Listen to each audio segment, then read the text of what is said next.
Hello, hello, everyone, and welcome to episode number 16 of Freedom Matters Live. My name is Becky Blaylock, and I'm your host today, and we have a great show for you. So, first of all, we are the group that believes in individual liberty, limited government, and that freedom matters. And so, today's episode, I'm excited. We have a couple of guests with us. We have Kristin Martin. She is a local woman who is passionate about calling out her local government officials. And that's just what she did this past week in front of the Fort Bend County Commissioner's Court, KP George. She kind of ripped him a new one. And I cannot wait to show you the video of her. She's fiery. We love Kristin. And I'm going to bring her on. And then I have my main guest today is Mr. Gerry Monroe. He is the candidate for Houston HISD School Board in District number 9. So he's a great guy. He has a lot to say, and we definitely love him and want you to get out and go vote for him if you are in District 9. So first of all, let me bring Kristin on. Hey. Hey, Becky. How's it going? It's going great. We're so happy to have you on tonight. And by the way, Kristin, I know I asked you like 2 hours to come on the show. So thank you for joining us on such short notice. Always happy to do it. Yeah, we got to kind of fly by the seat of our pants here because stuff happens every day. Yeah. Every week we have new things like, oh my gosh, I can't believe that happened. We got to get this person on. So yeah, thanks for joining. Yeah, you bet. So I'm going to get this video ready to share. Will you set us up with what we're about to watch here? Yeah, sure. So our county is in the process of redistricting the precincts. And I heard in the morning session that the Judge KP George drew his map specifically so that a person of color could possibly win in my precinct. And I was a little taken aback by that because that's insinuating that we aren't capable of choosing a person of color, that we see things through the lens of color, which I don't agree with the divisiveness. So I got in my car and I drove to the courthouse. You said I'm going to show up and let him know what I think. Okay, well, let me go ahead and play this video. I just want to, let me make sure that my audio is being shared because that is always an issue here. So hold on one second, share screen. Sorry, folks. Okay. Can you see that, Kristin? Yep. Okay, here we go. Good evening. My name is Kristin Martin. I'm from Fort Bend County. I've lived in Fort Bend County since 2006. My beef is with you, KP George, and the map that you drew and the comments that you made. I drove all the way here because the comment you made about Precinct 3. You submitted your drawing solely so a person of color could win in Precinct 3. MLK himself would be abhorred by your divisive rhetoric. This type of statement is ignorant and not reflective of the kinship that we share as neighbors in Fort Bend County. What if my husband is black or my kids are? Do I not deserve a seat at the table? You cannot play this game on me or us. Do you see the slippery slope that you're on? You call yourself a Christian. Are you? What happened to love your neighbor as yourself? Okay, excuse me, ma'am. I'm talking about the map that you drew. Can you cut that? You are here to attack me? I'm questioning. You're talking. You're supposed to answer questions. You're supposed to talk on the map presented. I'm talking on the map. If you have anything personally against me, we will talk later. I will invite you to my office. Do you have anything to talk about the map? Yeah, I'm talking about the map. No, you did not talk. You did. The map. You started it. This morning you talked about the map. You said you drew it specifically. No, I did not say specifically. It's a possibility, I said. But that's not the issue. Okay. Are you here to talk about the map? Yes. Okay, please go ahead. If I proposed a map to you that said, I'm proposing it so a white person could win, wouldn't that be hideous and horrific? It would. It would. I ask you to lead. You want to create a diverse community, and you still try to do this. I'm almost finished. You should talk about the map. I'm talking You're about the not map. specifically talking about me here. We are all brothers and sisters here. We aren't little countries. You've created this division. You claim to be a Christian. This should be based off of the population and the best interests of the community. Stop dividing people and making this by insignificant details about race. Sure. Do you represent all of us or just people of color? That's my question. Yep. Mic drop. Have you finished? Yeah. Okay. Thank you for being here. Appreciate it. So yeah, he would not let you talk, and that was your allotted time to speak, and he kept interrupting you. As Yeah. if you weren't on topic. He knew what you were going to say.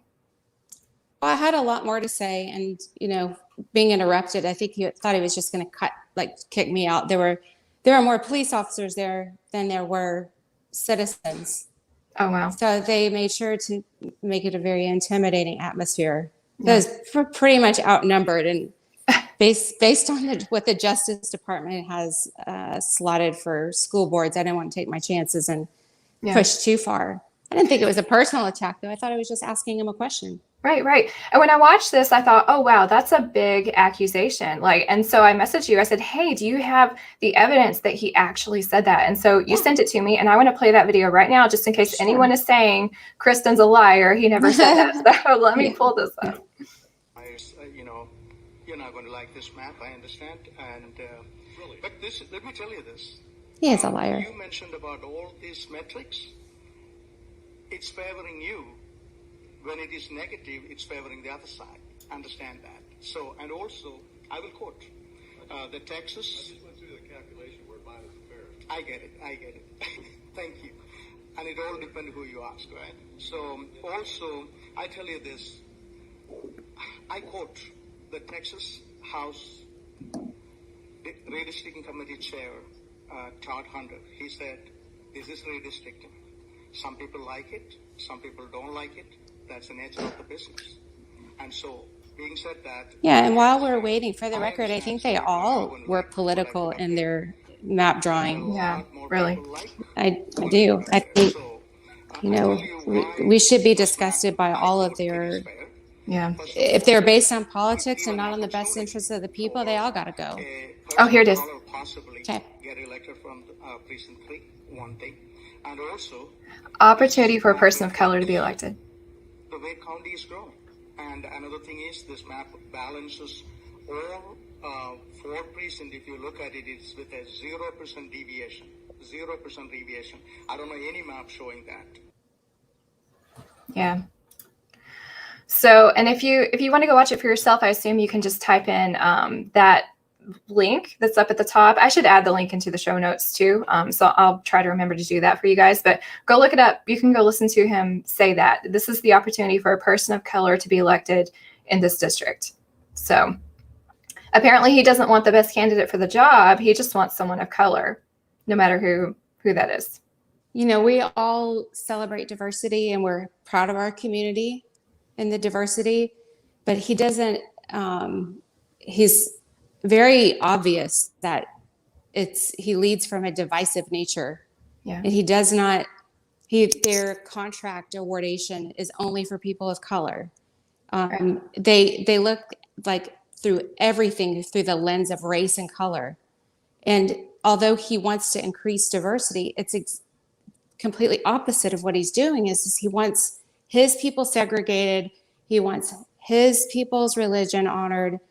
He gets all of his people to sign up. He gets special accommodations to people, but it's all based on, it's political theater. It's all politically motivated. It has nothing to do with representing all the members of society. So yeah, exactly.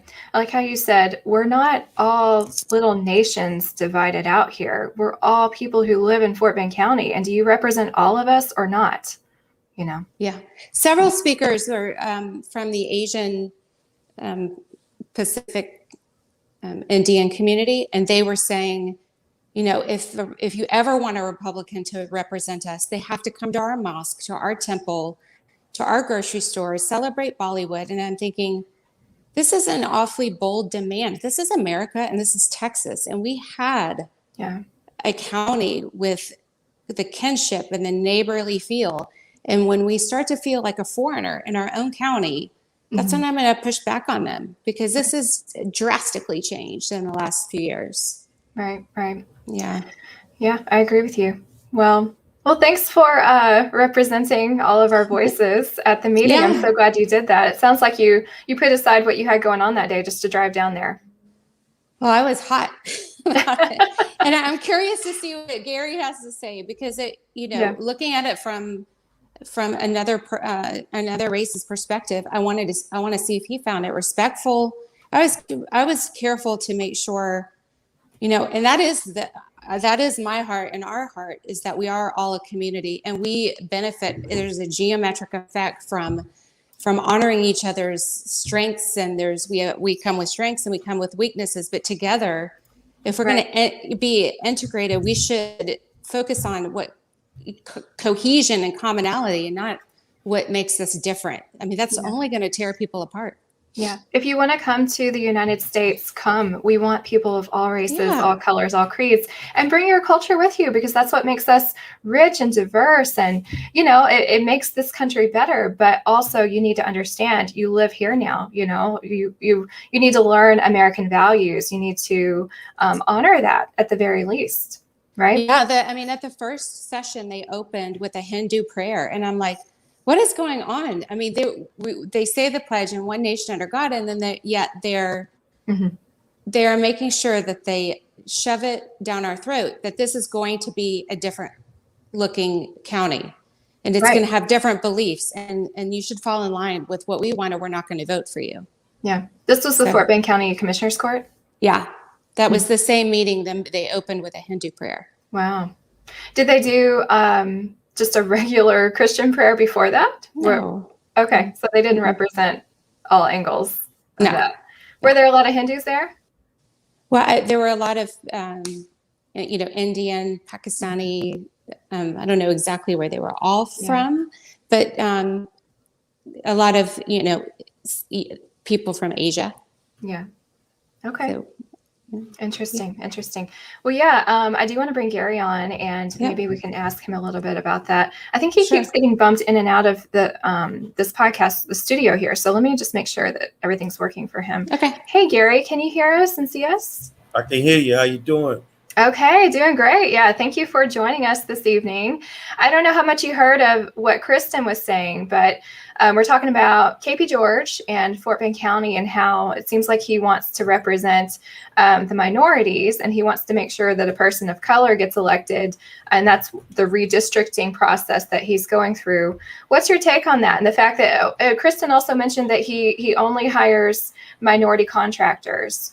And as a taxpayer, that's incredibly offensive to me, because you're using your tax dollars to specifically hire someone for their color, and not based on can they do the job well. And you're not efficiently spending my tax dollars. So what's your take on that? You may disagree with us. No, I tell you what, man, I'm not a big fan of KP's.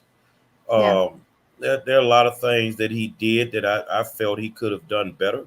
He could have done differently.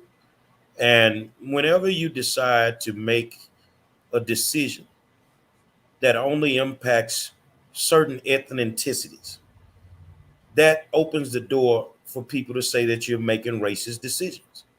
So, I tell anybody, when it comes to me, don't vote for me because I'm black. Vote for me because I'm qualified.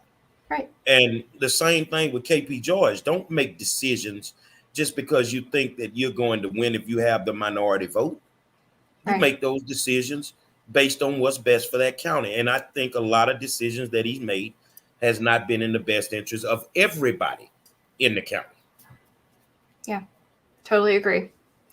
Now, you are more focused on Harris County and Houston. So let's just go ahead and introduce you. Gerry is the candidate for Houston ISD School Board, District 9. And Gerry, you've been involved in education for many, many years. You know what's going on behind the scenes. You're willing to call people out on their corruption and their dirty deals and the way they misuse the tax dollars that they receive from the state and federal government. And I love what I'm finding out about you the more I research your history and what you stand for. So yeah, I want to first bring up a map to show the area, the district that you are running to represent here, so that people will know. Let me ask you a question. Yeah, Is sure. there a way that I can stream this live? Yes, we have this on YouTube right now. Oh, okay. Okay. It's live on YouTube. Okay, that way we can get as many people as we can to watch this. Yeah, anybody who's watching on Facebook, just know you don't have to watch on Facebook.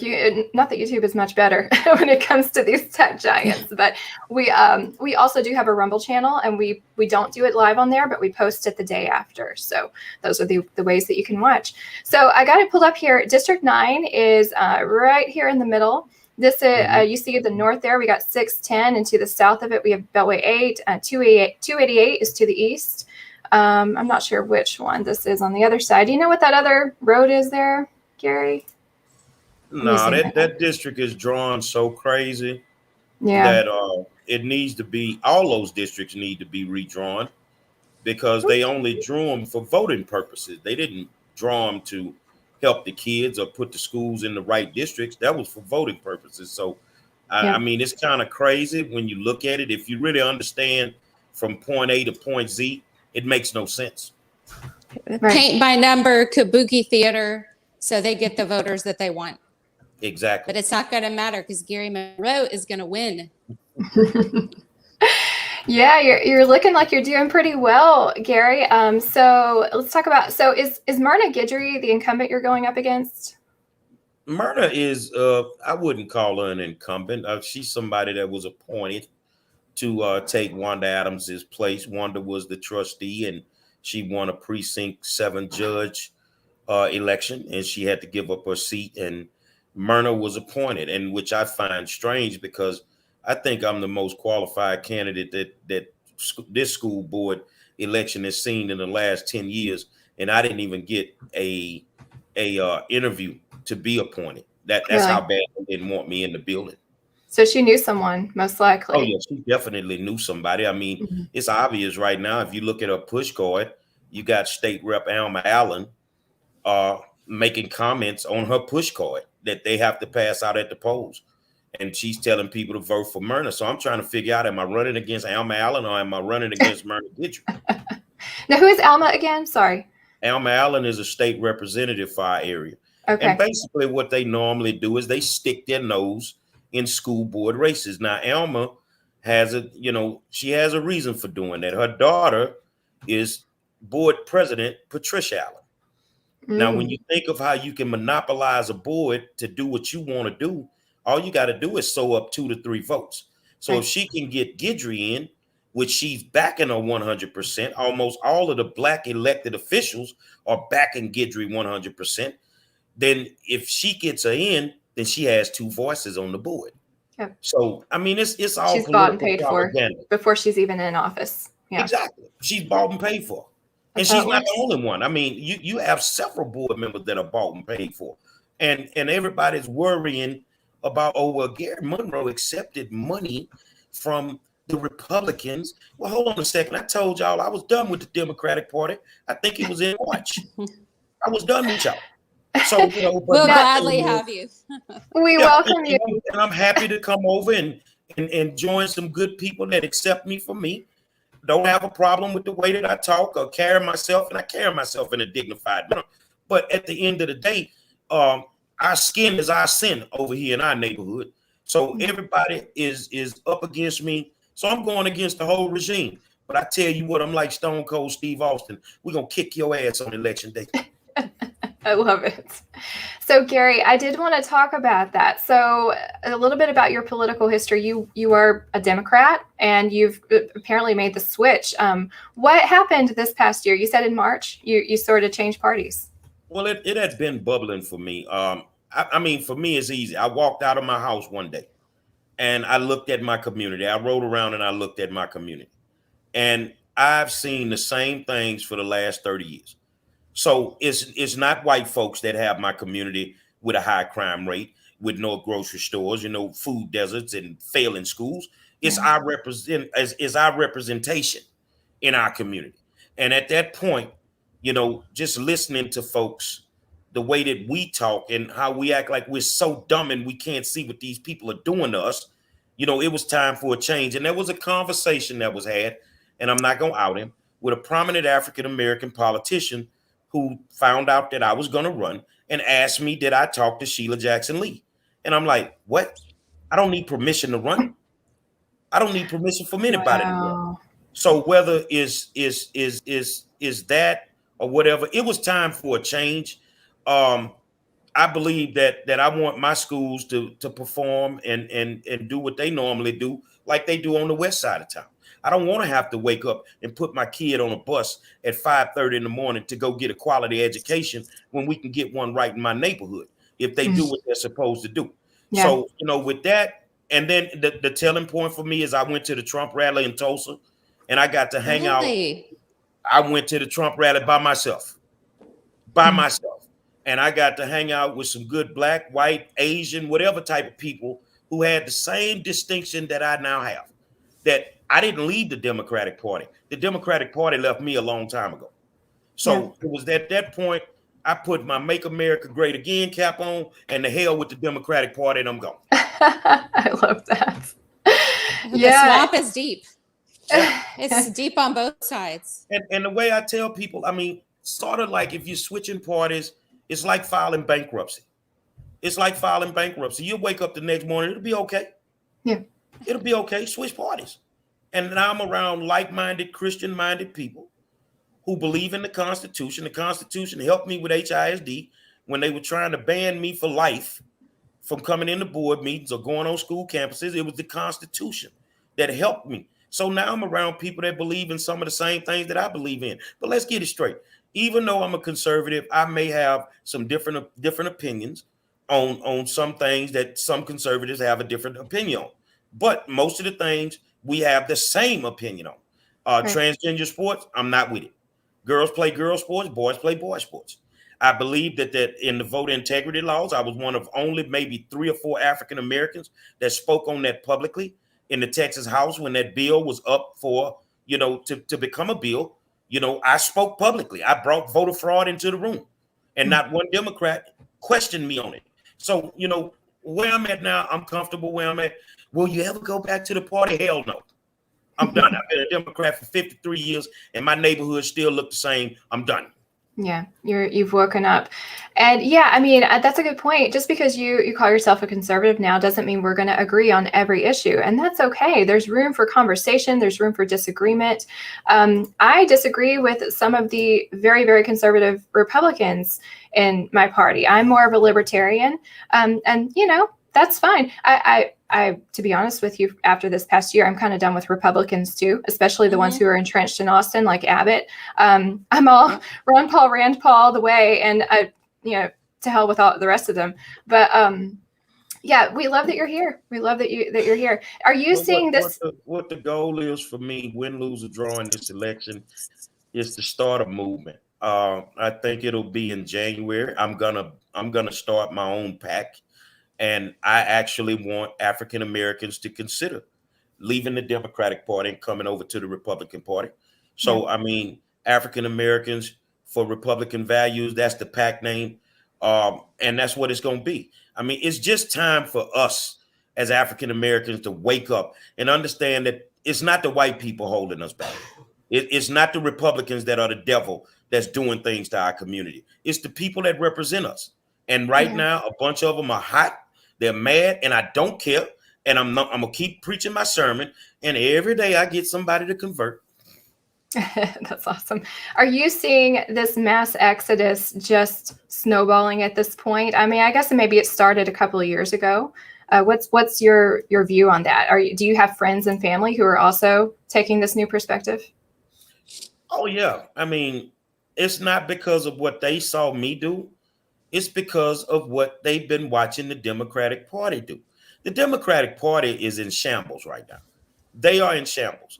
They can't speak on issues in regards. I mean, when you think of the issues, they can't come up with valid points when they're fighting a battle against the Republicans. So the only 2 things that they can use is fear and racism. You're not going to drive me to the polls with fear and racism. Right. That's not going to happen. If you're saying voter integrity laws or they're suppressive, explain to me how. I read the bill, 31 pages. I don't see what you see.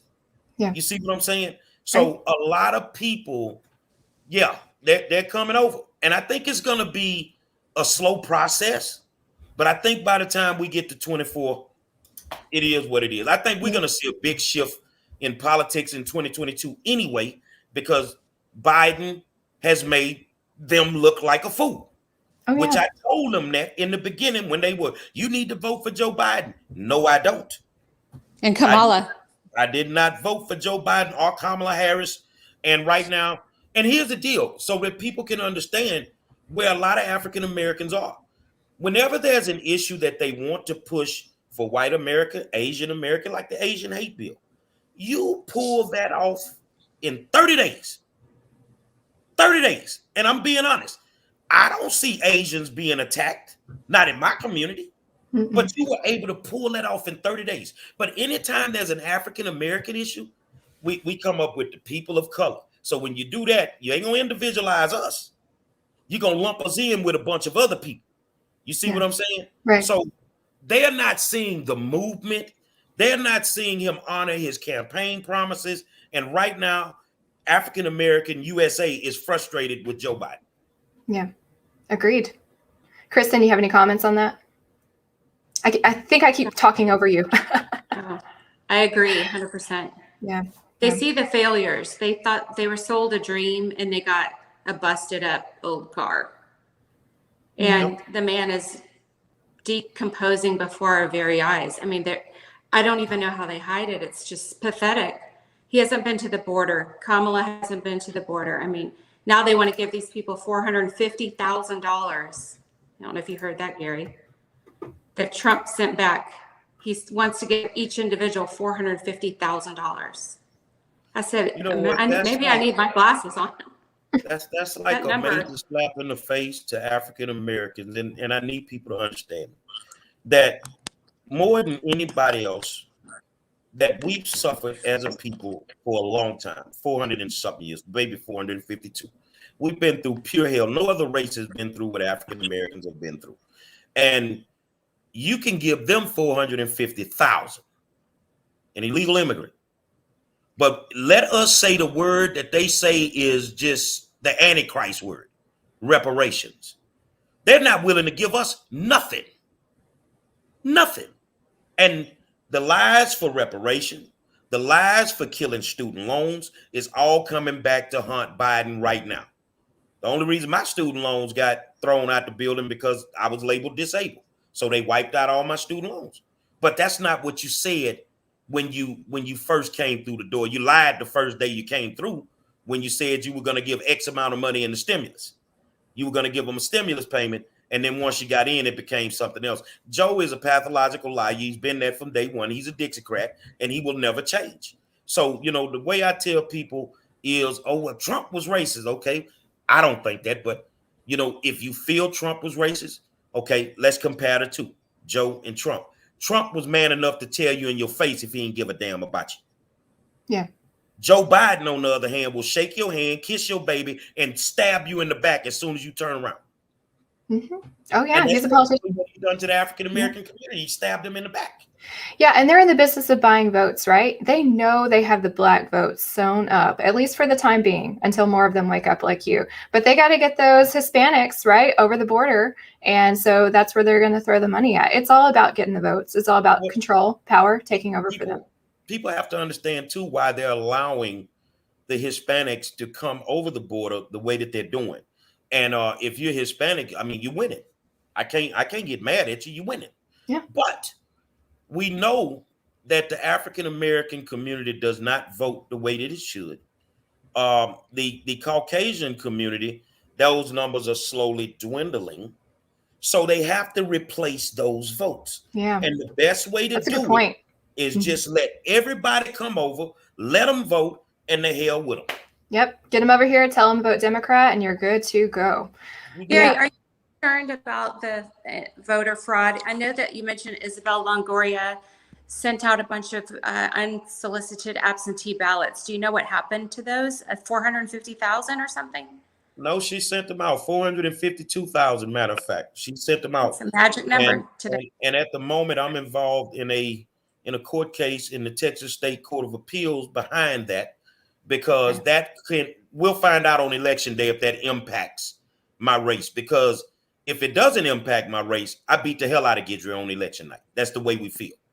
But we think, if you look at the vote, if you look at the numbers from early voting through Harris Votes, the first day of voting, early voting, we exceeded the number of early ballots compared to when Obama ran the first time.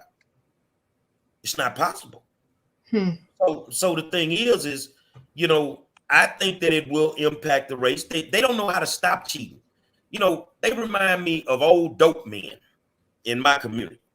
The reason you kept getting caught and going to jail for selling dope because you didn't know when to stop. So they don't know how to stop cheating. They don't know nothing else. But I can tell you this, that Harris County is going to turn red in 2022. And I think that in 2024, they'll see the chickens come home to roost. And it'll all just turn red, and it's what it is. Because people are not seeing the results. Right. Now, if I don't share this video, Chris Heasley is going to kick me in the butt, because he said, make sure you talk about election fraud with Gerry as it relates to the Seth Keshel video. So let me go ahead and pull it up here. It's a real short clip. I just want to play it. And then I want to hear your story about the voter IDs that you found. So let's just play the video.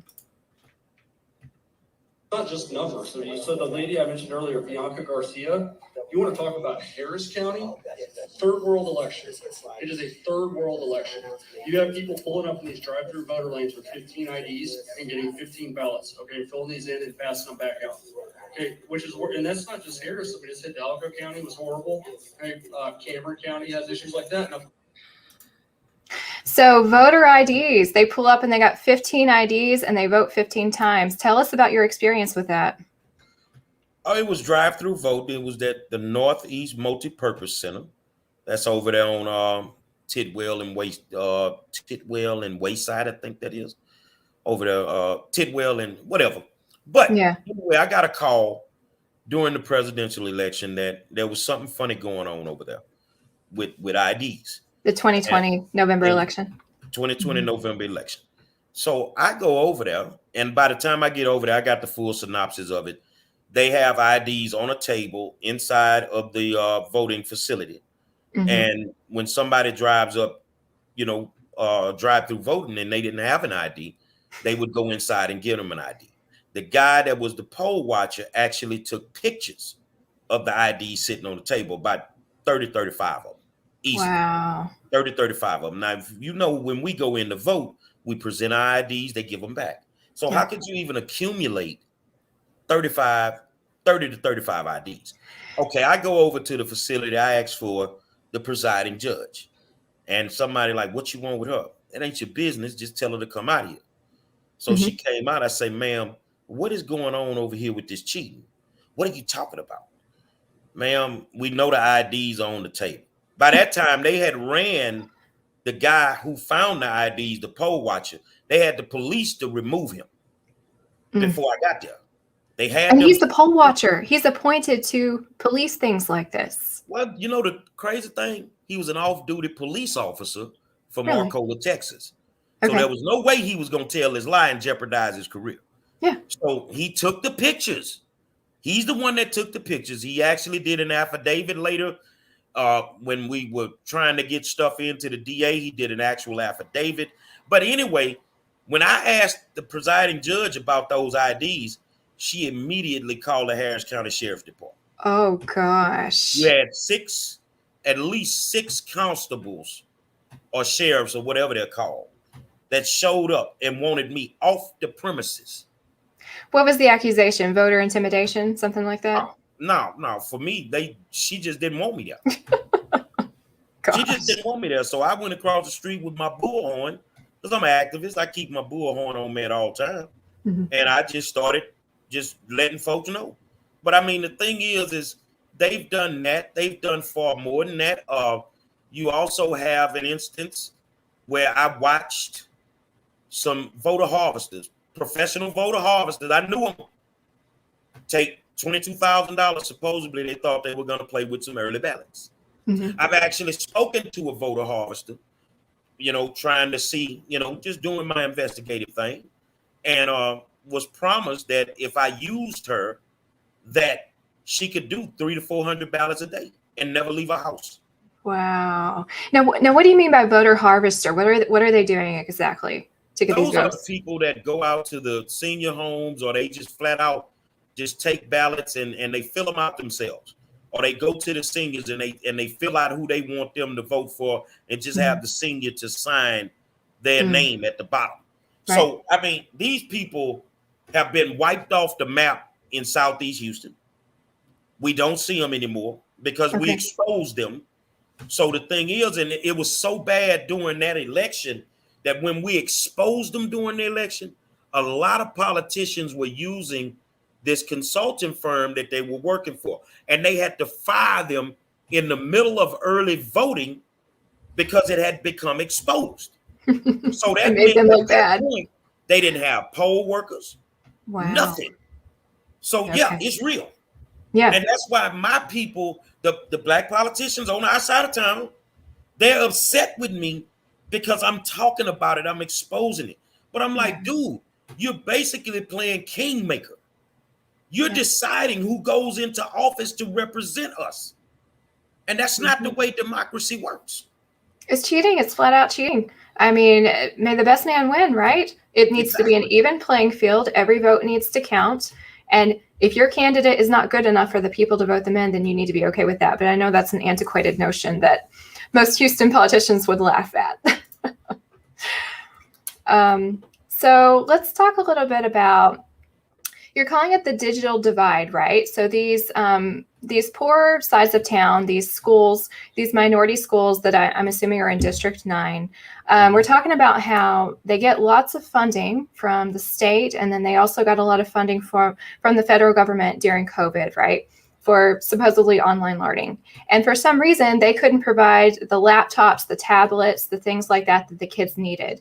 And you're saying, hey, you got all this cash. Where is it? And were they actually asking private businesses to donate these computers and tablets, I believe? Yeah, they were, but let's go back a little bit on that. Okay. First of all, when they started doing digital about maybe 5 or 6 years ago, HISD created the digital divide. They created it because if you were at a white affluent school, your whole school had laptops. Everybody had them. At our schools, we barely had enough to give to half the school if they had a population of 800. So they created the digital divide. And then once they dropped the laptops off and didn't drop enough off, they never taught the kids how to use them. So most of the kids just sit on the laptops and look at Pornhub all day. Yeah. So the digital divide, everything that we can think of that's a problem in HISD created those problems. Yeah. Now you got 15, 16 candidates running for school board right now. None of them have the distinction that I have, that I'm running. I've been around HISD for the last 10 years, and I've been dealing with them on every issue that you can think of, from the bonds to school safety to everything. And that's why I can say this, and nobody has ever said, oh, well, Monroe has it wrong. He's lying. No, I'm not. HISD created the digital divide. Because honestly, they don't want certain black schools open. Really? Okay. So what do you mean by that? They don't want some black schools open. They want these schools to not be funded enough to close. Exactly. Okay. Exactly. And the thing is, when they're coming after your school because they use the same playbook every time. One, look at the black schools administrations compared to the affluent white schools administrations. And when I say black, that's black and brown children's schools. Okay.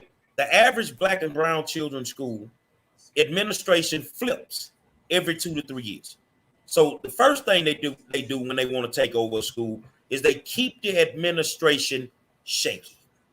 There's no consistency with the administration. Now, if you have high performing teachers, mysteriously those teachers end up getting fired. Or they pull them out the school and they send them somewhere else. So yes, they want to close some of these schools. Now, this is a trick that they used, and a lot of people are starting to see it. In the last bond, you had a school that was facing this way. That's Yates, Madison, Worthing, Booker T, North Forest. They all faced that way.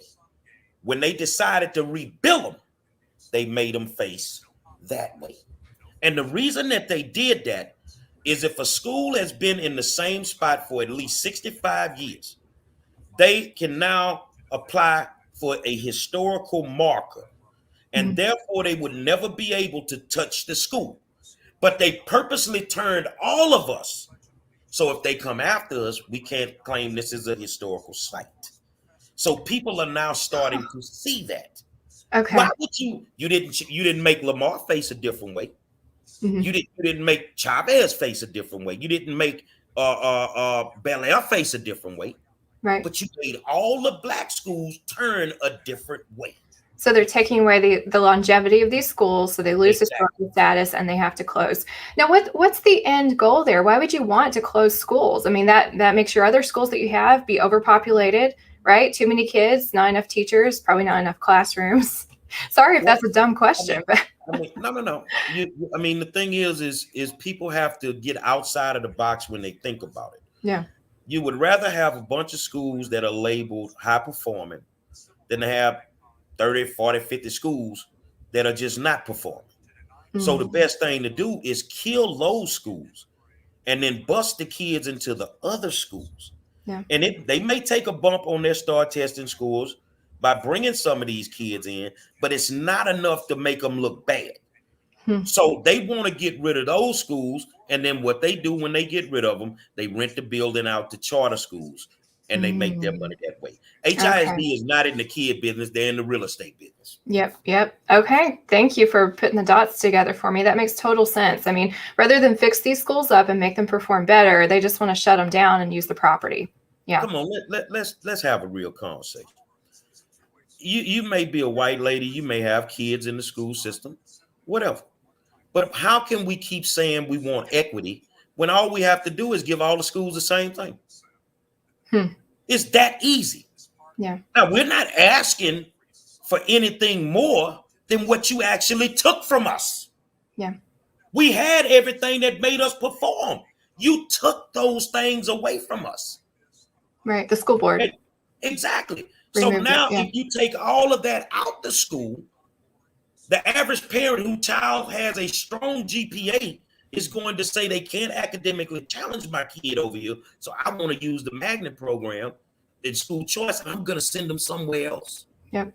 So now you're left in a school with a bunch of low performing kids and a bunch of special ed kids, and you're telling them, the state of Texas and TEA and the STAR test is telling them, we don't care if you're low performing, we need you to perform up here, when traditionally this is all you can do.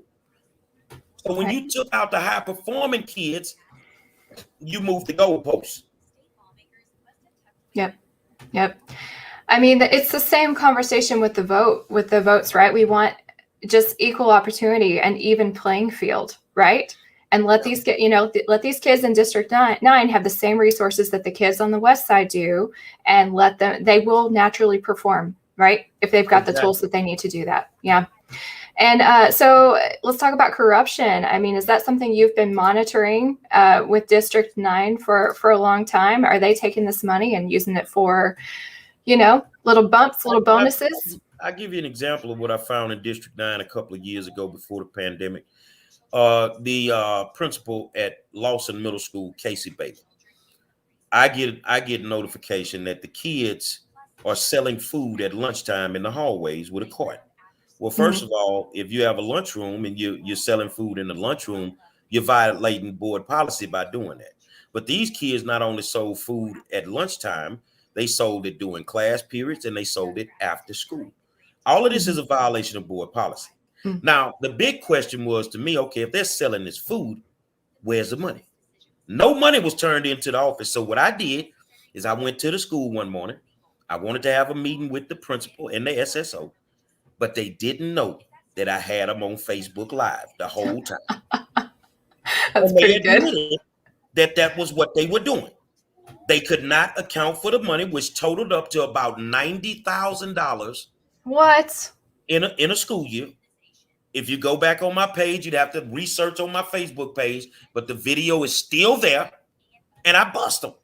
This is what's been going on. You also have, and I just had a meeting with that principal the other day, so I'm not going to out him on the show. You have a high school in District 9 where there is a lot of cheating on the STAR test. Really? Massive. The way I figured that out, I had a teacher inside of that school call me and tell me, man, I had a little girl, she taking Algebra 1, Algebra 2 STAR. Mr. Monroe, she falls asleep on the Algebra 1 test. She doesn't even finish the test. Then she leaves. She doesn't even do the Algebra 2.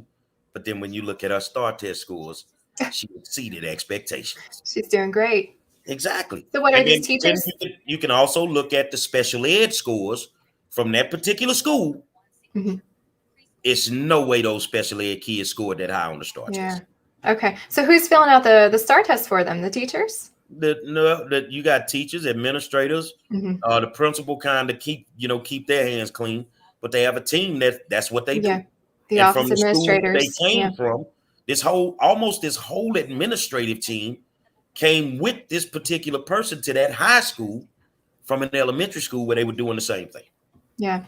What's your take on the STAR test and all the standardized testing?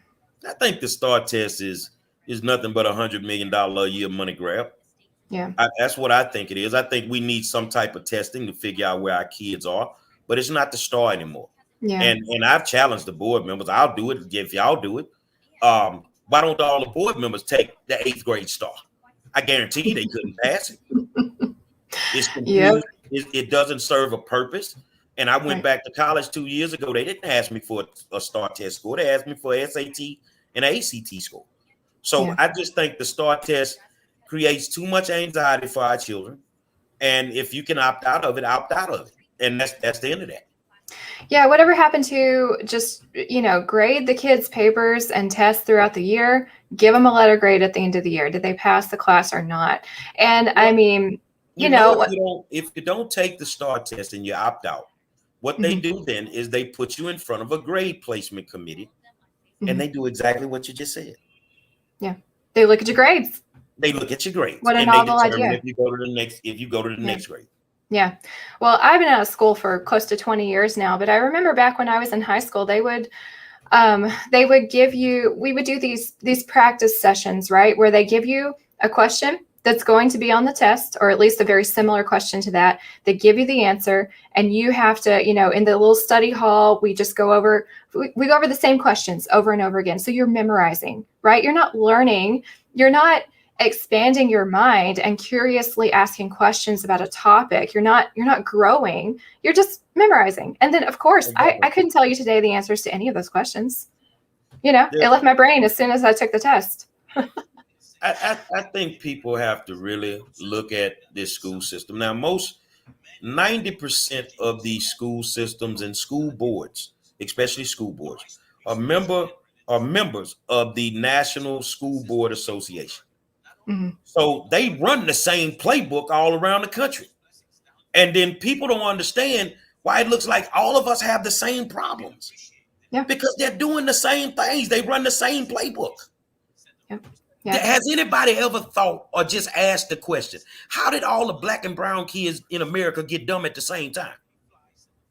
Yep. All of a sudden, they all got dumb. All of a sudden, all our kids needed to be in special ed. Mm-hmm. Yeah. These Democrats took over the school systems in the inner cities. That's what happened. Well, that's something I want to talk about if we can. Sure. This race is supposed to be nonpartisan. Mm-hmm. And they have made this a partisan race. I've even had my opponent, and it says paid for by Joshua Rosales, to put up a picture of me and Myrna Guidry. Now, he found this picture of me and Sheila Jackson Lee from 5 years ago when we were at a school opening, a new school opened. They had rebuilt the school, so everybody was there. We all took pictures. We were happy that day. You go find this picture and then put this stuff out here. He's a fake Republican. No, really? I'm the realest Republican you're going to run across, partner. I'm the realest one you're going to run across. But see, they've taken a nonpartisan race. Mm-hmm. They've made it partisan. And even the big Democratic monsters that run the city and the county, oh, they're doing this with the Republicans. And I hit them the other day. I say, so you got a problem with me taking money from Republican donors. So we pulled their finance report for the Democratic Party of Harris County. Mm-hmm. You didn't have any problem taking $90,000 from Tony Busby, and he was a Republican. Tony Busby, huh? He Yeah. contributed to some liberal school board people? No, he contributed to the Democratic Party. The Democratic Party. What? I thought he was a Republican. Exactly. Huh. So Wow.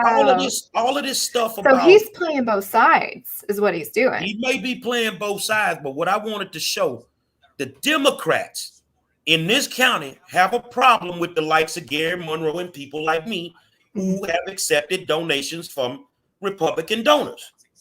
But why would you have a problem with me doing it if you're doing the same damn thing? But I'm accepting money from my people. I call the Republicans my Republican homies now. So if they why wouldn't you believe in accept me, money they from wanna them? donate to me, then they can. Yeah, But the exactly. thing is they are taking money from Republicans and they're throwing rocks and hiding their hands. Mm-hmm, mm-hmm. Now, I wanted to talk a little bit about Joshua Rosales because I got this in the mail actually today. I don't know if you can see it. Harris County Republican Party endorsements. Mm-hmm. I don't trust the Harris County Republican Party further than I can throw them, but there are a lot of good people on this flyer, like, Caroline Walter, Kendall Baker. I know you guys did a podcast together recently. So what happened there? Did he have a connection within the Republican Party? I never got notification of a screening from them. And I also understand that, remember, I switched parties in March.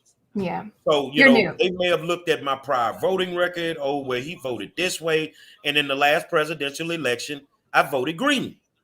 I voted green. You see what I'm saying? Right. But as far So as they don't know what box to put you in. I don't know if Rosales is a Democrat or a Republican, but I know, Josh, if you're listening, you're playing dirty politics with me right now, and it's not going to work. You're in desperation mode, young man. Mm-hmm. I am a Republican, a conservative, and I'm fine where I'm at, and I'm not ashamed to say it. So the bottom line is sometimes these people get endorsements wrong, but endorsements don't win races. Hard work does. Yeah, I agree. So if you don't mind, let's talk a little bit about CRT. This is a hot topic everywhere, as you know. But so Bonnie Anderson was a candidate for KDISD earlier this year, and unfortunately she lost, but she was taking on CRT very hard. And I want to know what your opinion is on that, sort of the rewriting of history, this idea of white privilege. You may disagree with me on that, but I'd love to hear your thoughts on it. Well, first of all, CRT should not be in our classrooms. Mm-hmm. It has no business in our classroom. I have a serious problem with African-American kids not being able to read by the third grade. So white America, let me lace you to something real quick. Don't worry about CRT. Our babies can't read. Yeah. They can't read, but it has no business in the classroom. Anything that's going to create division should not be taught in our classrooms. And it's a lot of these books that I'm looking at that realistically have no business being in the classroom. And I get it with what they're doing. If a white person disagrees with CRT, all of a sudden they are racist. Yeah. So what you gonna say now? I'm a black man that say it shouldn't be in the classrooms. They're gonna be calling you racist before you know it. I get called racist all the time. Yeah. I get called racist because I disagree with some things, whether it's that or whatever, but CRT is garbage. And if it's going to create racism in the classroom setting, on the campuses, if it's going to create division, no, you cannot teach that in our classroom. And I will fight tooth and nail to make sure it stays out. Yeah. I mean, when you look back at Martin Luther King, I mean, he would be, I think, appalled at CRT today. I mean, the idea that you're dividing people up, he was all about bringing people together, right? We don't want segregation. We want to all be Americans who live together and work together. And, I don't see race anymore. Judge someone by the content of their character, not the color of their skin. That's out the window today with the Democrat Party. They're on this Marxist agenda. About Dr. King, Medgar Evers, Malcolm, they only lean on them when they can't win an argument. Yeah. They are not living by the values of King. They are not living by the values of Malcolm. They are not living by the values of our great African-American forefathers. Right. They only use them as crutches when they feel like they can't win an argument. Yeah. Like the voter suppression laws, they're suppressive, and our people died to give us the right to vote. You a lie. People didn't die to give us the right to vote. Our people died to make sure we got something for our vote. And we ain't been getting nothing for our vote.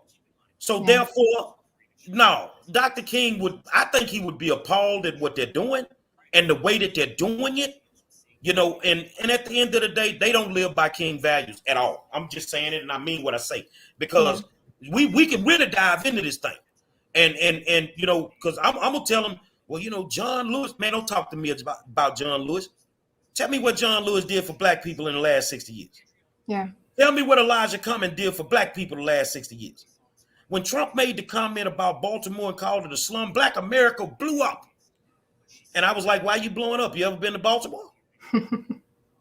Everything he said about Baltimore was the truth. The only problem I would tell Trump is some days you said things the wrong way. You had the right intentions, but what would we expect from a real estate magnate? He was never a politician. Yeah. He just spoke his mind. So, that's where we really have a problem at. Oh, I'm a Sheila Jackson Lee fan. No disrespect, Madam Congress lady, but what have you done for black people? Nothing. Yeah. Yeah, exactly. She's all talk and no act, right? I mean, and it feels like the race conversation has gotten so inflamed in the past 10 years. I mean, I'm 34, and I remember growing up in the 90s. I had black friends. We all hung out. There was never a problem. We didn't even see color. It was just, hey, you're my friend and I like hanging out with you. And it feels like we've gone the wrong direction. I mean, I know in the 90s we had the Rodney King issues and stuff like that, but what's your perspective? You're older than me. You've seen, you've been through these times. Do you feel like it's gotten worse? It's gotten worse, and it's getting worse because we refuse to accept the fact that our people are our worst enemy some days. And what I mean by that, white people don't have my neighborhood messed up. See, CRT is going to teach you it's white people's fault that your neighborhood is messed up. You a damn lie. Yeah. It's them black politicians that ain't doing nothing for my community. Yeah. You see what I'm saying? So, realistically, if CRT is supposed to be taught in grad school, then leave that foolishness up there. Why are you bringing it down here? They have no more bullets in the chamber. They know that they're going to get wiped out in 2022. Yeah.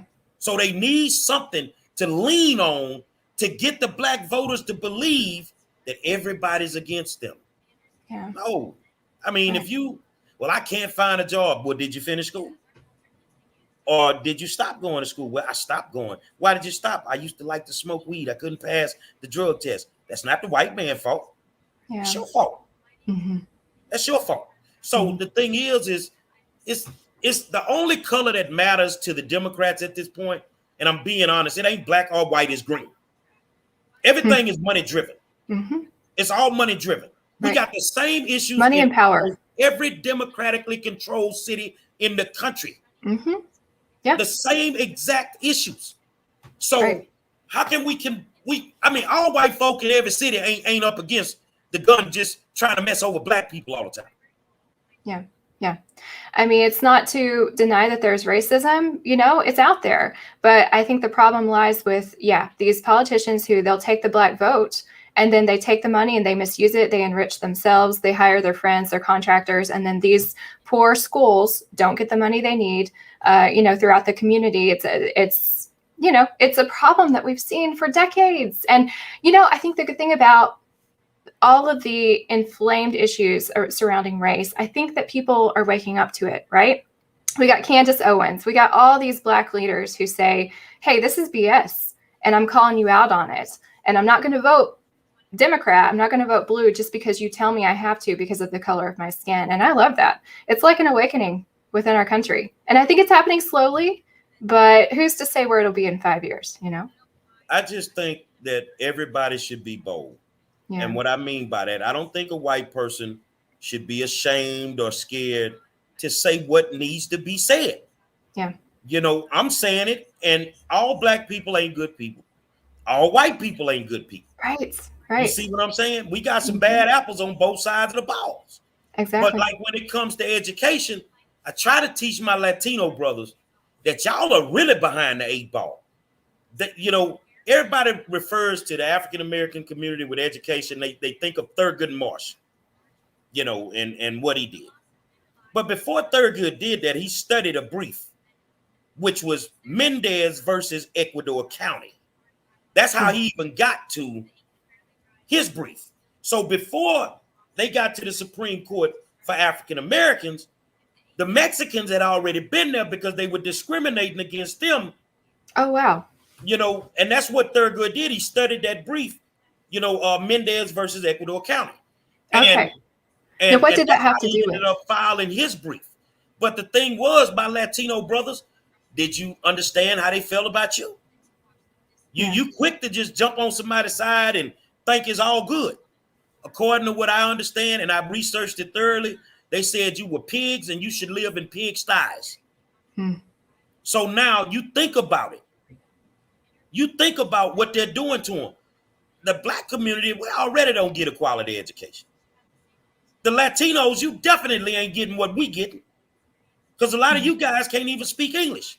Yeah, that's true. So the thing is, I'm out here fighting for everybody. I don't care. I don't see a color when I deal with kids. I don't see a political party when I deal with children, or I'm representing the school system. I only see the kids and the need. And if it benefits the white kid as well as the black kid, as well as the Asian, as well as the Latino, as well as the LGBTQ kid, we having a good day. Right. What a novel idea, right? That the school board member wants good things for all kids. Exactly. It isn't trying to divide our kids up into groups. So let's talk a little bit about your platform.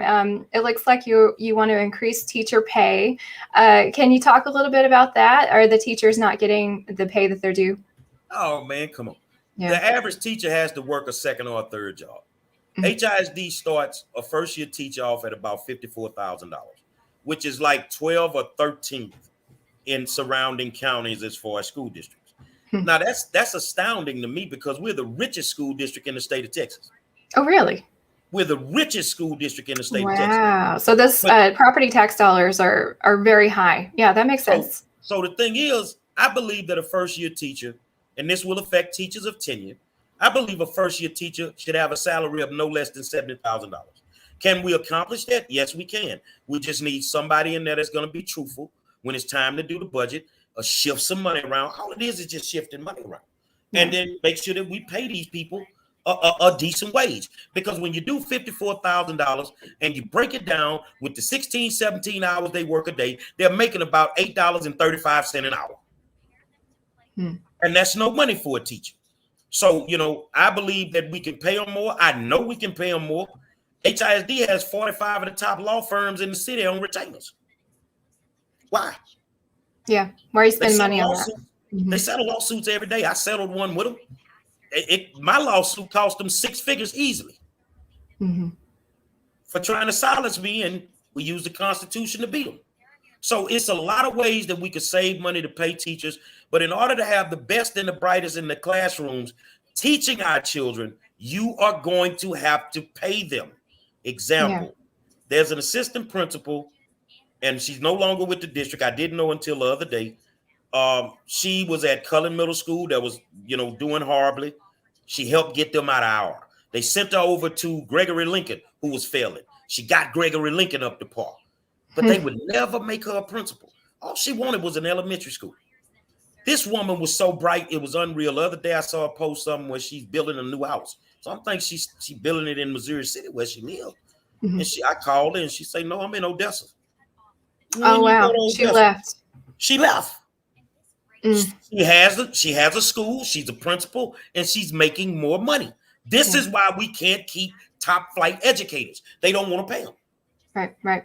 Yeah, I agree. And I'm all about being fiscally conservative. I mean, we don't want to overspend on, teacher pay budgets, but yeah, give them a living wage. And if it's a matter of shifting the money around so that these, school board people don't get as much money, I don't know if part of the budget is allotted to them or not, but No. yeah, move it away from things that don't matter so much, like the lawsuits. According to the laws of the state of Texas, Texas school board members cannot receive a salary. Okay. So in the Houston Independent School District, the way that they get their money is aligning themselves with vendors or with the teachers union, who will dump money into their campaigns. Now you have some sitting school board members right now that are getting paid kickbacks from after school programs that are being run through the district. So I know this for a fact. So I'm telling y'all, as you're sitting there listening to me, this is why they don't want me to win. Oh, yeah. Because I know where all the dead bodies are buried. I know where they're buried. And I don't want you behind the scenes. I've exposed them. And I can understand they fighting with everything in their power. Because it's so much corruption inside of that building. And it started with 9 in about 2008 with Larry Marshall as a trustee, who ended up getting caught up in a federal investigation, along with the superintendent at the time, Abe Saavedra. So District 9 has been corrupt easily for at least 13, 14 years. So if you can prove that there's corruption, that they're getting kickbacks, how do you, there's got to be a law that they're breaking, right? And how do you call them on it and get them arrested for it? What you do is like Mr. Monroe, you compile the evidence. You don't know anybody, but you compile the evidence. And you take it right over there off of 290 and I think Bingo.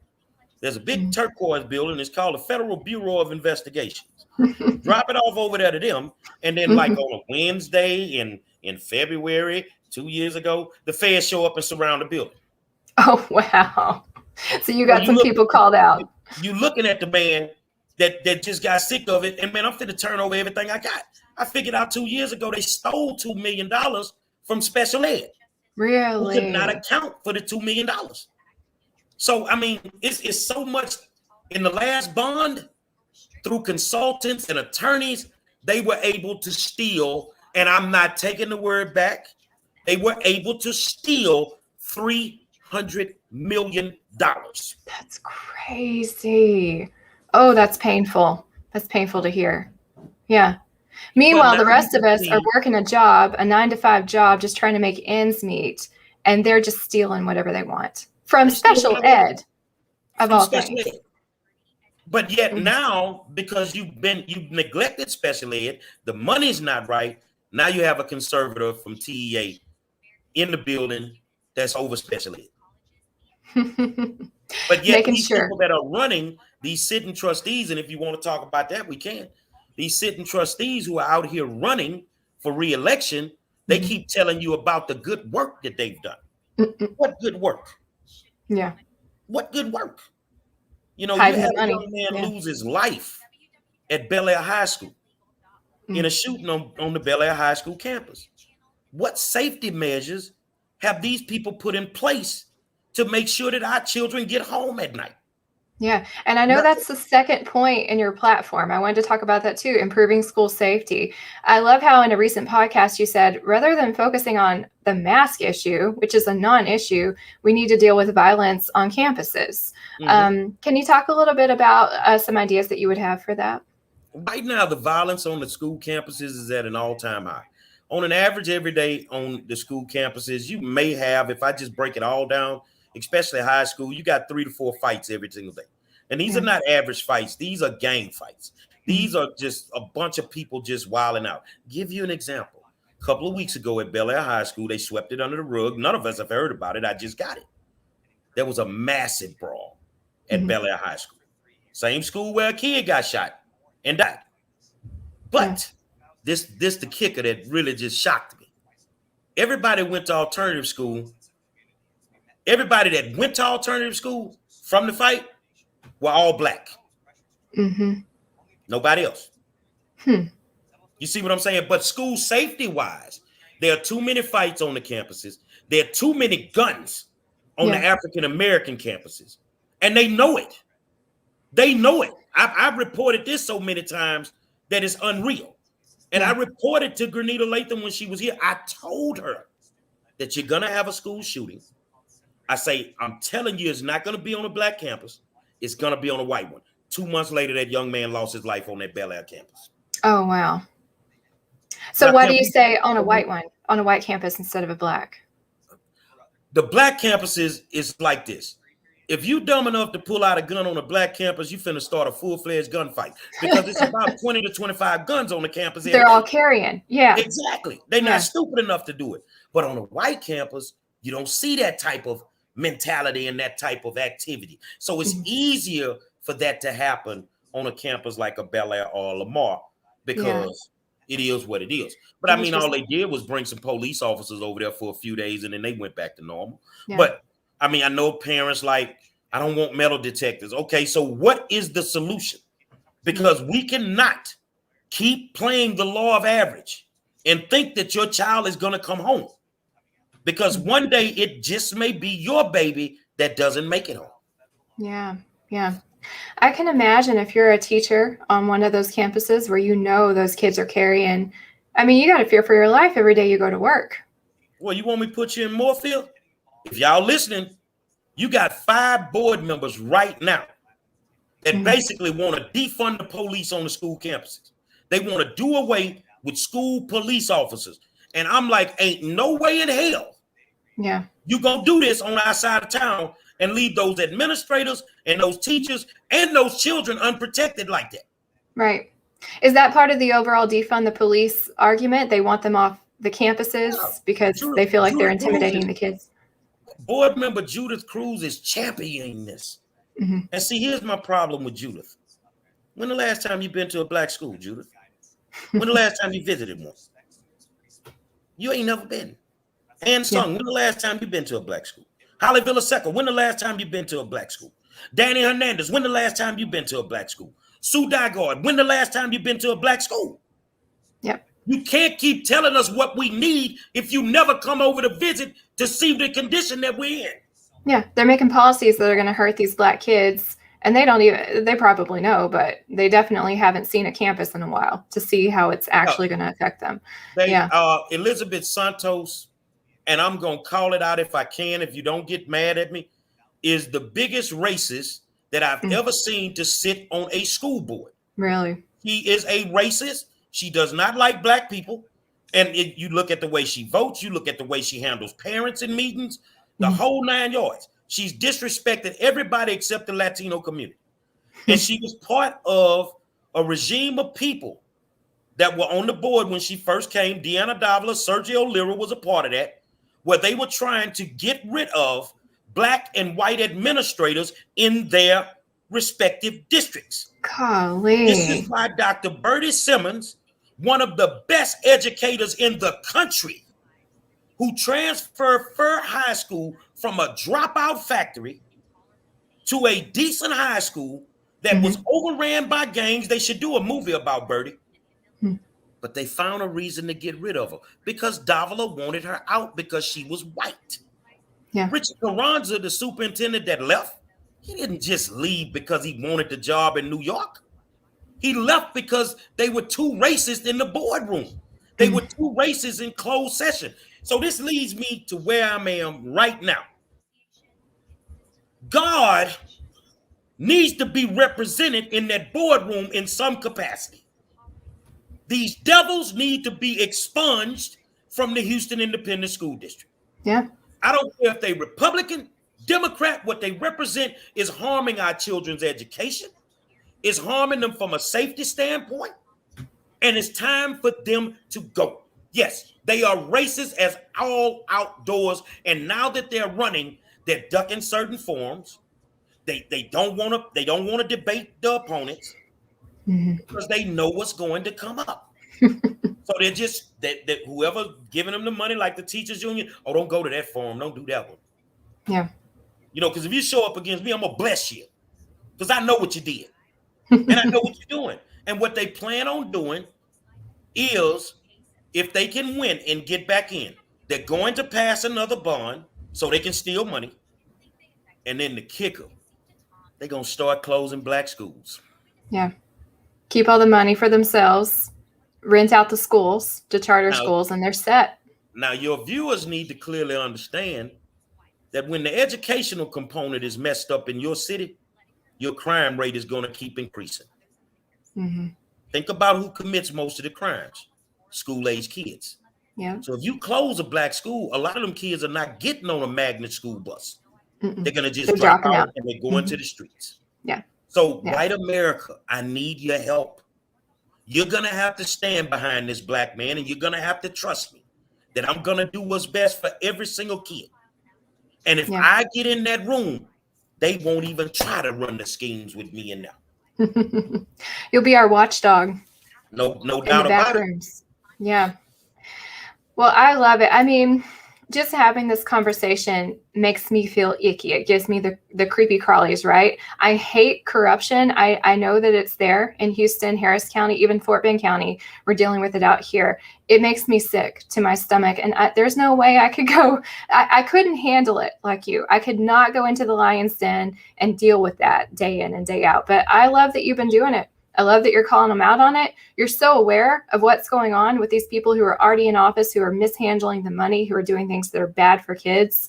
Yeah, I love it. That's all I can say. Gerry, that's the end of what I have for our topics. Is there anything else that you want to add? I mean, we talked about improving school safety, giving all children a quality education. Not just, I think you had said you were pushing back on the idea that we should only cater to Black and brown children. It's such a simple concept. It should be all kids. You should care about them. Well, and not about your political career. Now, my political career, like I tell people, they already trying to convince me to run for something bigger. And I told them I would consider that once I clean up the school system. Yeah. Let's get that up under our belt first, and then we'll look at something else. But the school board, the school system is my passion. And Kristin had a question, asked me about the police interfering with parents at school board meetings. I don't agree with it. Mm-hmm. I don't agree with a mask mandate. I believe that parents should have the right and the choice to decide what their kids can wear to school. Yeah. And the reason that I say this, and y'all think about it, whether it's KP George, whether it's Lena Hidalgo, Sylvester Turner, the school board reps, the superintendents, they wear masks when they want to wear them. Mm-hmm. Oh, you know it. They don't wear them every time. When they at a function, the mask's not on. Oh, yeah. We got plenty of pictures of Lena Hidalgo maskless out in public, even at these meetings before the cameras are turned on, and then she whips up that mask. It's pathetic. It's ridiculous. I'm going to challenge your viewers. Why don't we all do an open records request to whatever school district you represent, whatever school district your babies are a part of, mm-hmm. and ask them who has the contract for the mask? Yeah, who's providing the masks for all these schools? They ain't getting them for free. Yeah. So somebody is making millions of dollars off these masks that you're forcing these kids to wear. Mm-hmm. Mm-hmm. I know I can't stand them. And the only time I'm gonna wear them is if I go to a school board meeting and that's their rule, then I'm gonna put them on. Right. You feel what I'm saying? Or if I have to fly, I have to wear my mask. And I don't buck it, I just put it on. But once I get to where I'm going, the mask is coming off and I'm good. So the thing is, I don't believe in mask mandates. I think the parents should have the choice. And I really think that if they had not tried to force it on people, you may have had more people to buy into it. But when you tried to force it on them, no, you just don't force anything on anybody. So this idea that you have to put on a medical device, put a piece of cloth over your face in order to leave your home or go grocery shopping. And let me tell you, they're not protecting anyone by putting masks on these kids all day at school, because they're taking them right off whenever they leave. And they're going in grocery stores and in public places without them, because if their parents want them to. Who's in more danger? A kid that sits in a classroom without a mask, or a football team that can't wear them up under their helmets? They're not 6 feet apart at the line of scrimmage. They're gang tackling, everything. They're breathing on each other. Come on, man. This is common sense. This is about money. Right. And we could talk about, COVID all day, but if you look at the death rate from COVID, it's 97% survivability. So, it's a joke. It's a joke at this point. We all know it's political.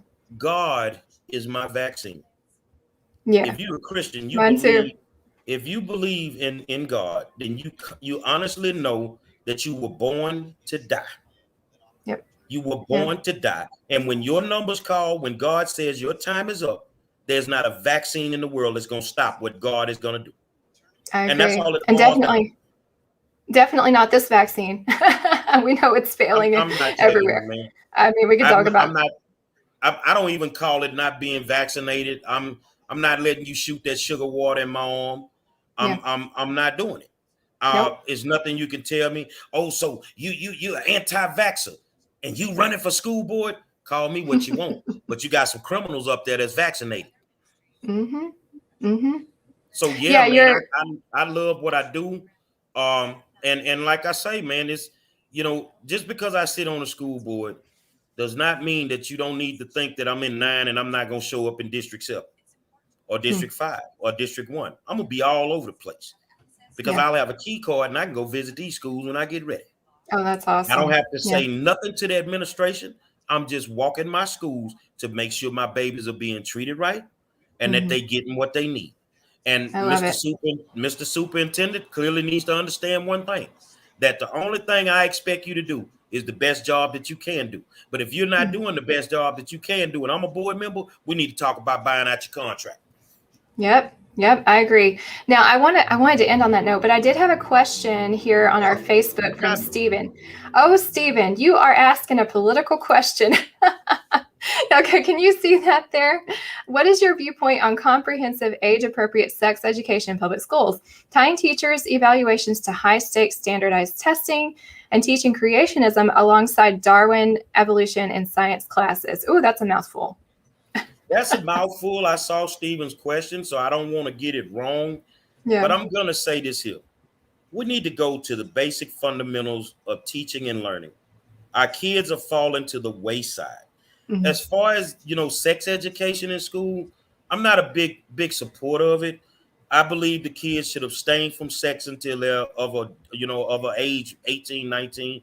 Right. And you get into that then. Our children need to focus on education.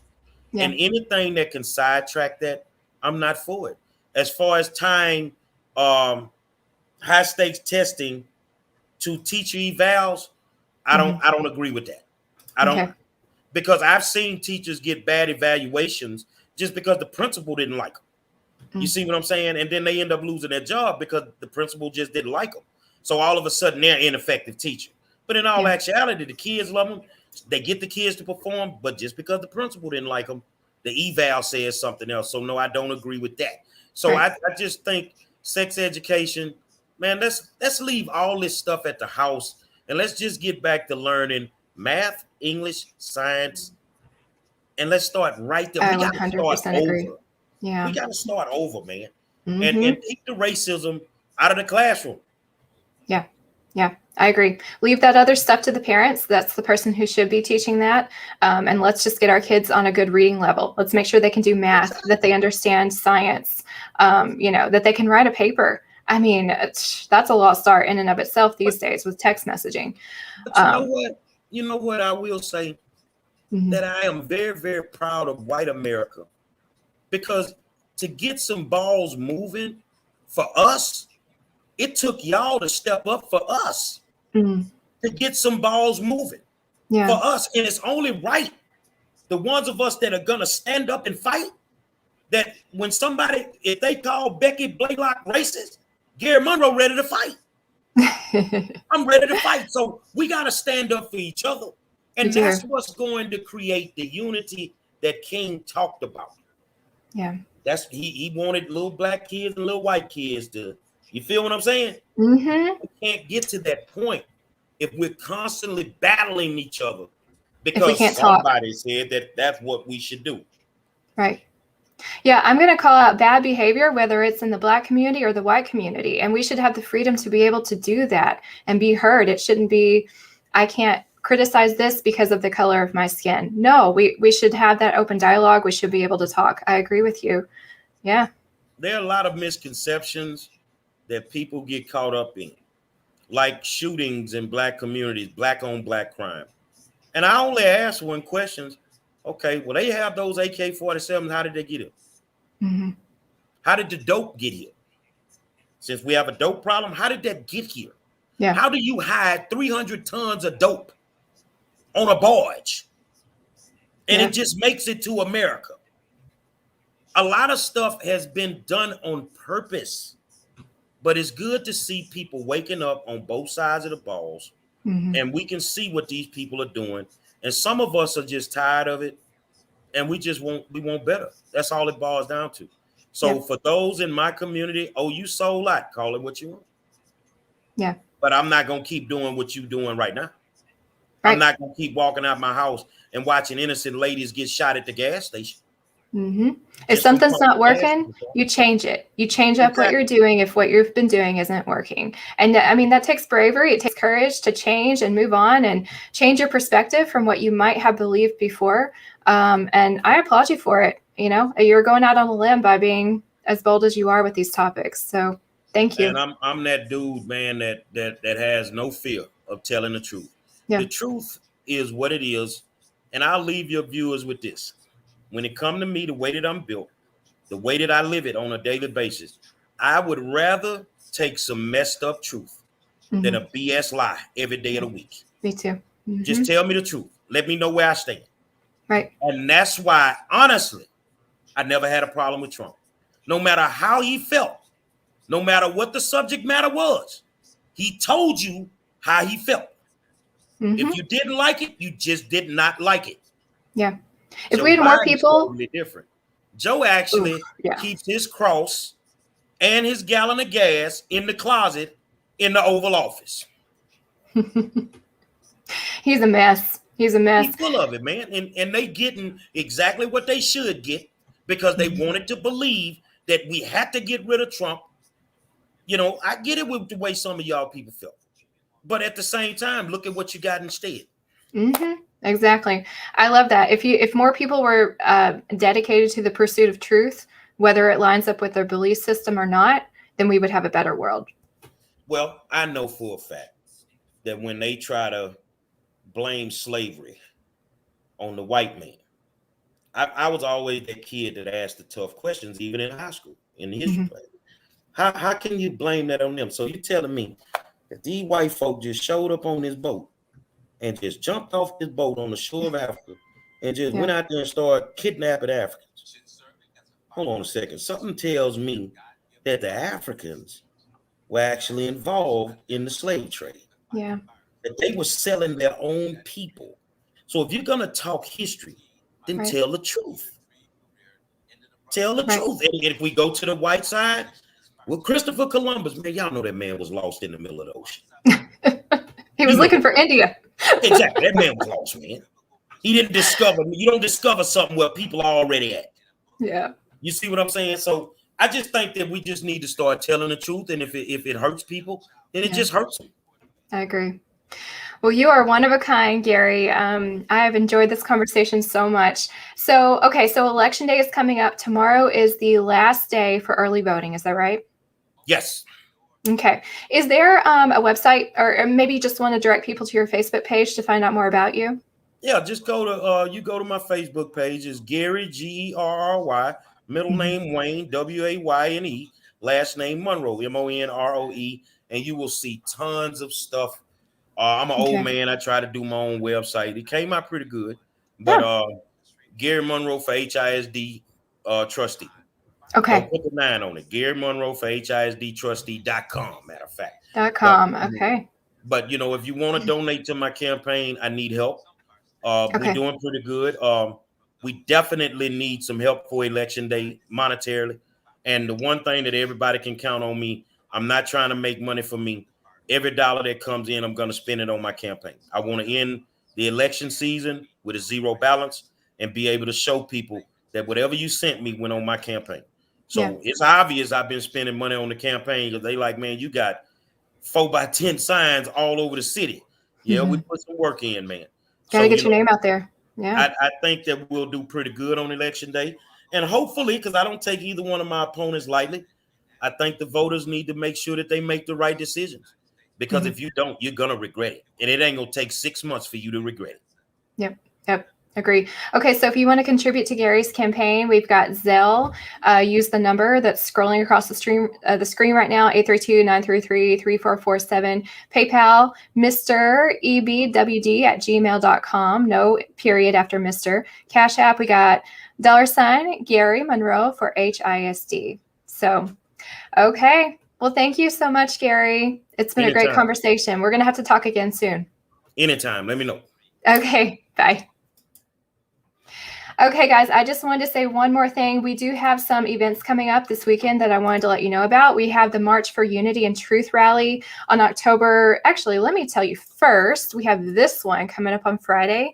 This is the, what are they calling it? It's the Houston, the Activation Tour. So this is an event by Derek Bros. On Friday night, it's going to be at the Midtown Bar and Grill. I am super excited about this event because we're going to hear from speakers like Derek Bros. And John Bush. If you haven't seen either of them speak, look up their YouTube channels because these guys are, they're sort of the opinion that our government has failed us and we need a plan B. They're more libertarian, more classic anarchist perspective. Even if you disagree with the classical anarchist perspective, you might want to come and show up and see what they have. They're almost like preppers in a political way. They're planning their exit strategy. So if that's you, please join us. Freedom Matters is going to be there. And then the next day we have this March for Unity and Truth. Again, this is Derek Bros's organization, but Freedom Matters is joining with him to sponsor this event. We're going to meet at Bagby Park and we're going to arrive at Buffalo Bayou Park after we do our march.